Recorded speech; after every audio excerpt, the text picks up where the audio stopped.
Alors ici maintenant on va passer plutôt à la recherche et développement. Donc je me présente Zineb Edfouf, chercheur à Massir. Pour ceux qui ne connaissent pas Massir, c'est une fondation de la recherche scientifique et de l'innovation qui se trouve à Rabat actuellement. Massir contient donc des centres de recherche et de développement dans plusieurs domaines, notamment les matériaux, nanomatériaux, biotechnologie et microélectronique. Massir également dispose de plusieurs plateformes très riches de méthodes de caractérisation et de synthèse. Voilà, donc ça c'est un petit résumé sur notre fondation. Alors, Massir également travaille dans le domaine de l'énergie, et notamment les matériaux pour les énergies. Dans cette présentation, on va commencer, bon, peut-être qu'on va passer le premier point et le deuxième point qui a été largement présenté par les collègues, donc la technologie CSP et donc les différentes formes de la technologie CSP. Ensuite, on passera aux causes de dégradation des miroirs sur les sites d'exposition, les types des miroirs existants et donc finir par la présentation du projet de recherche et développement qui est actuellement fait au niveau donc de Massir.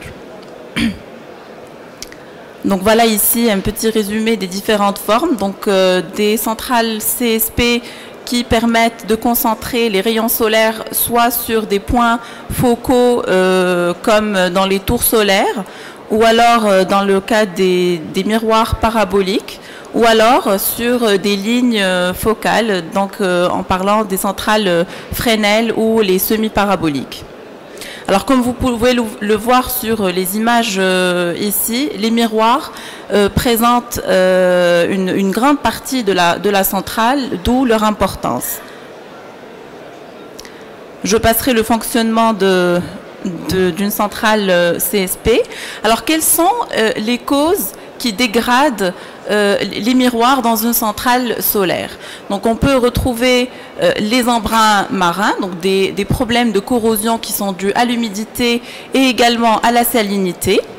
Pour le cas par exemple des centrales qui permettent de faire le dessalement, comme vous l'avez bien mentionné. Les vents de sable, donc les centrales forcément ils sont installés dans des zones qui sont désertiques, comme on peut le voir par exemple au sud du Maroc, et donc on a des problèmes de vent de sable et donc d'abrasion. Comme je l'ai bien dit, donc l'humidité, l'accumulation de l'humidité sur ces miroirs-là, la pollution et bien sûr le rayonnement solaire, c'est-à-dire l'effet des UV sur ces matériaux-là. On a également un problème, surtout dans les zones désertiques, qui est le gradient de température. Ce gradient de température peut être très important, surtout dans les zones à l'intérieur, comme ce qu'on voit par exemple dans les zones de Ouarzazate, au sud du Maroc. Alors, quels sont les types de miroirs qui sont actuellement utilisés dans les centrales solaires? Alors, on trouve majoritairement les miroirs à base de verre, donc qui sont des miroirs classiques que nous utilisons également dans nos maisons, dans les intérieurs. Ces miroirs-là peuvent être formés soit d'une seule couche de verre ou alors laminés, c'est-à-dire qu'il y a deux couches de verre, une couche de support et une autre couche qui protège la couche réfléchissante. On retrouve également, ça c'est les nouvelles générations de miroirs, les miroirs en polymère. Ce sont des polymères, ce sont des miroirs qui ont comme support du polymère qui peut être flexible et sur lequel est disposée une couche réfléchissante, soit en argent ou alors en aluminium, majoritairement. Et finalement, les miroirs en aluminium, donc dont le support est en aluminium, et qui peuvent utiliser à leur tour soit une couche en argent ou en aluminium. Alors ici, quelles sont les raisons pour lesquelles on va étudier la durabilité de ces miroirs-là? Alors en premier lieu, c'est le coût de ces miroirs. On sait très bien que le champ solaire d'une centrale CSP va représenter à peu près le tiers du coût d'investissement de la centrale, ce qui est quand même assez important. Le coût élevé de la fabrication de ces miroirs-là, de leur maintenance, de leur remplacement en cas de casse ou de problèmes de dégradation. Le besoin d'assurer une capacité de concentration des rayons solaires pendant un moment qui est très important de 25 ans au minimum. Et puis leur durée de vie qui dépend des conditions climatiques dans lesquelles la centrale est installée. Alors c'est pour ces raisons-là que Macer s'intéresse à l'étude de la dégradation et la compréhension de la dégradation de ces différents miroirs, sachant que la technologie de ces miroirs-là est très différente en passant du verre au polymère à l'aluminium.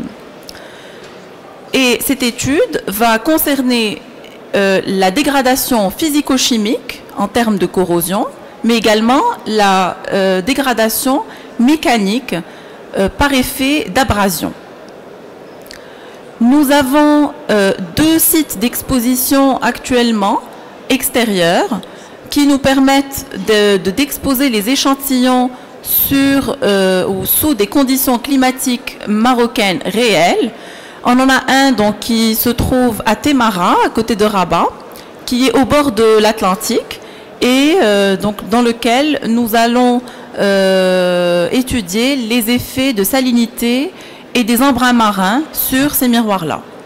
Nous disposons également d'un 2e site d'exposition extérieure qui se trouve à Ouarzazate, près de Ouarzazate, et donc dans lequel on va étudier l'effet des conditions arides, des vents de sable, etc., et donc de la dégradation mécanique, mais également la dégradation due aux UV, la dégradation due au gradient de température.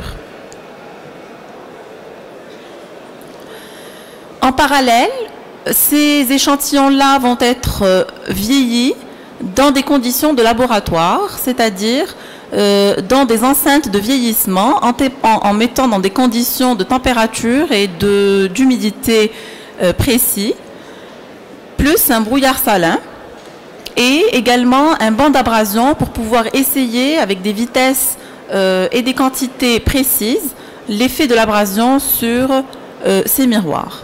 Et donc ces tests-là vont nous permettre, paramètre par paramètre, de comprendre comment se dégradent les différents miroirs et les différentes couches qui composent le miroir selon les paramètres donc, imposés.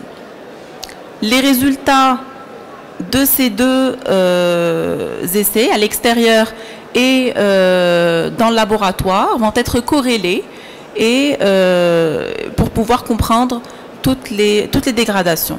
Alors à Macer également, donc ici nous exposons quelques images des moyens utilisés sur les sites extérieurs.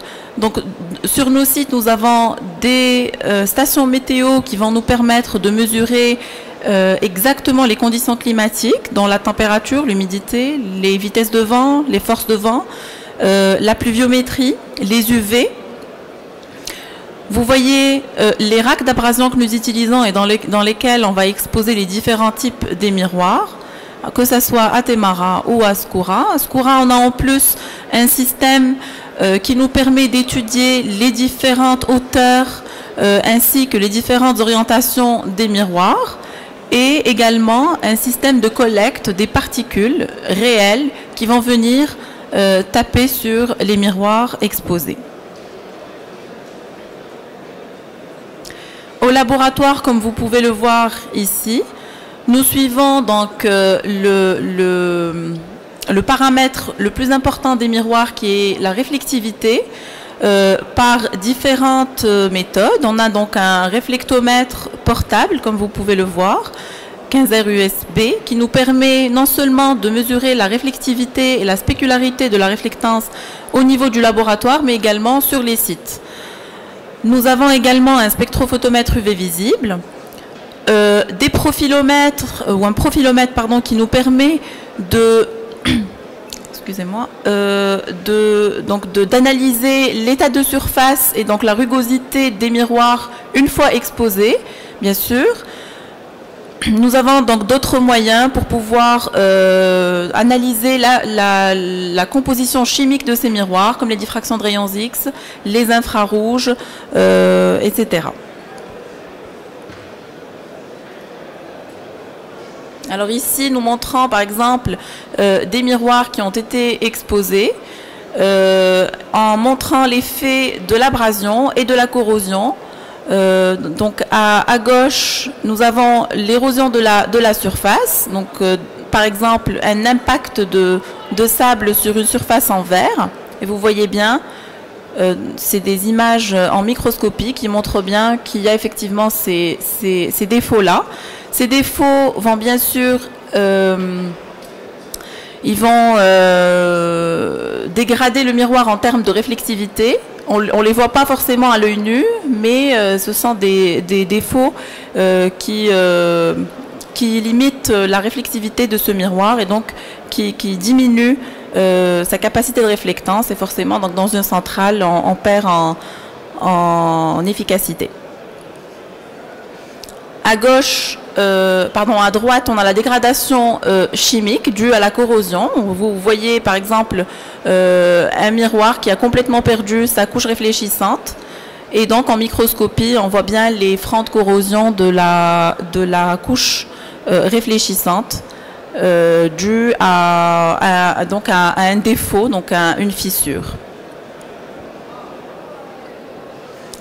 Nous suivons également l'effet des salissures sur les deux sites, et donc qui est un problème, effectivement, je viens de l'entendre tout à l'heure, ça diminue énormément la réflexivité d'un miroir, et donc c'est un paramètre également à suivre. Et je vous remercie pour votre attention. Merci.